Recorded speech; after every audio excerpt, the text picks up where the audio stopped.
ઊંઝા તાલુકાના લીંડી ગ્રામ પંચાયતની ચૂંટણીનો જે મુદ્દો છે તેમાં આંતરિક વિવાદમાં એક પણ ફોર્મ ભરાયું નથી।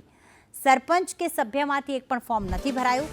સમરસ પંચાયત માટે ગ્રામજનોએ પ્રયત્નો કર્યા હતા, ફોર્મ નહીં ભરી ગ્રામજનોએ ચૂંટણીથી અડગા રહેવાનો જે છે તે દાવો કર્યો છે।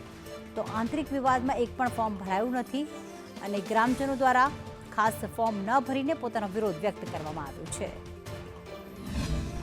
આમાં કોઈ રાજકીય એવું કોઈ કારણ નથી કે અમારા ગામના વિકાસ બાબતમાં કોઈ કારણ નથી, પણ અમારું ગામ લગભગ આજ સુધી કોઈ ચૂંટણી થઈ નથી। એટલે આ વખતે અમે સમરસની બધી તૈયારીએ કરી, કમ્પ્લીટ કર્યું, પણ થોડો વિવાદ છેલ્લા દિવસે વિવાદ જેવું લાગ્યું। એટલે ગામરૂપી બધા ભેગા થઈને કે ભાઈ આપણે અત્યારે ચૂંટણી નથી કરવી, પછી ફરીથી આનો આવશે ત્યાં ફોર્મ ભરવા મોકલ્યા હતા, એવું નથી કે નહોતા મોકલ્યા, પણ થોડું વિવાદ જેવું હતું એટલે પછી એને થોડું રવા દીધું।